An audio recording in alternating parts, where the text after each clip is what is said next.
Padre, también en ese sentido usted señaló como personas que han pedido su cabeza, no solo el crimen organizado, el mismo Ulises Ruiz. En ese sentido, pues 4 guardaespaldas, la Procuraduría, perdón, pero es mucho escepticismo el que tenemos. ¿Qué tan real está siendo la protección que le está dando el Estado mexicano a su persona? Y en ese sentido, perdón la pregunta, ¿a quién beneficiaría que usted deje de trabajar e incluso de existir, padre? Miren, yo quiero ser con ustedes, pues lo sincero que he procurado ser. Y conste que no es esto que yo estoy diciendo por la coyuntura electoral que estamos viviendo, sino hechos como son.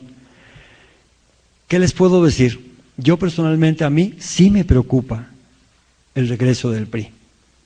Lo tengo que decir, yo no voy por ningún partido, se los juro, pero sí me preocupa mucho porque desde mi experiencia personal han sido funcionarios del PRI, desde Ulises Ruiz y gente que le ha puesto, gente que ha estado sistemáticamente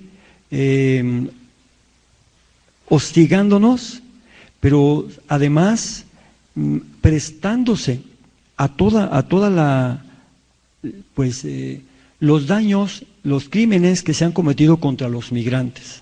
Yo estoy hablando de hechos reales. ¿Qué puede hacer el gobernador Gabino Cue Monteagudo? Él está luchando, tiene apenas poco más de 2 años de haber accedido al servicio como gobernador, pero es difícil desmantelar el priato, es muy difícil. Y yo permítanme decirles que en esto del priato yo diferencio el PRI del priato. El PRI tiene derecho a existir como cualquier partido y ojalá que se purifique y ojalá que cambie y ojalá que resurgiera como el ave fénix, ¿verdad?, de las cenizas, que tuviera la capacidad crítica de verse hacia adentro y dejar todo aquello que ahora en este momento resulta para México intolerable. Es todo aquello que ya nos parece normal y no es normal, es el priato. Es ese el que hay que desmantelar, ¿sí me explico? Y todos nosotros participamos de alguna manera, nos hemos hecho ya como cotidianos a todo esto. Le cuesta trabajo a Gabino Cue, al gobernador, ir desmantelando todo esto, porque además tiene que ver con la seguridad. Por ejemplo, él dice, no, tengo voluntad para que al padre Solalinde se le dé la seguridad. Me manda unos policías que no están preparados para eso, pero los manda, y resulta que quien tiene que decir si se financia o no estos policías y la gasolina y todo lo demás, pues tiene que ver con un contador que se llama Octavio, que es del PRI, que colaboró con Ulises Ruiz, y ahí se atoran las cosas, ¿sí? Y así como ese, en todos lados está el priato. Él tiene buena voluntad, pero tendrá que ir poco a poco desmantelando esa estructura que hace un peligro. Ahora, yo regreso, pero la estructura queda casi intacta, ¿sí? Regreso, tengo que regresar, pero el peligro está allá. Entonces, si ha cambiado, pues está cambiando algo, poco a poco está cambiando, va a llevar tiempo, pero en lo que cambia, las condiciones personales de seguridad no creo que hayan cambiado mucho. Y yo tengo que seguir mi vida normal, hasta cierto punto.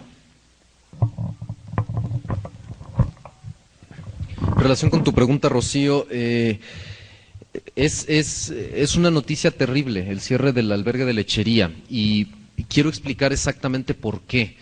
Esta red de alrededor de 50 albergues que trabajan con la dimensión pastoral de la movilidad humana para atender a migrantes irregulares en su paso hacia los Estados Unidos, lleva a cabo acciones, muchas de ellas que corresponden a las autoridades, que representan el único rincón de resguardo de una población que vive en la periferia de todo.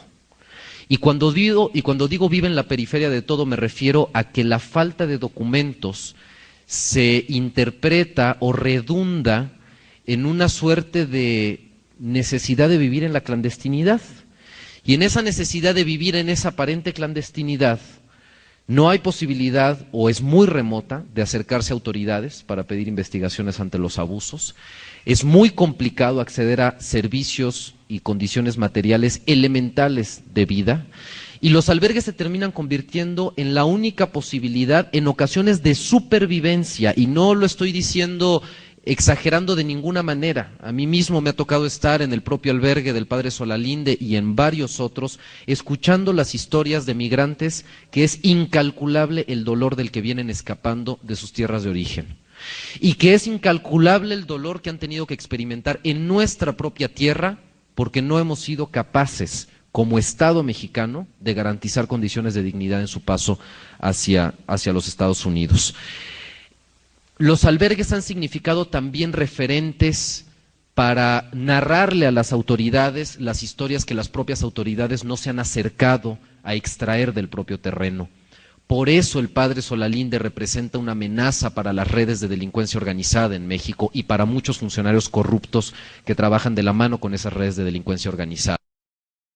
Porque la información que el Padre Solalinde ha podido extraer de su trabajo pastoral es oro molido para efectos de investigaciones ministeriales y de ayudar a llevar ante la justicia a quienes son responsables de agraviar a las personas migrantes.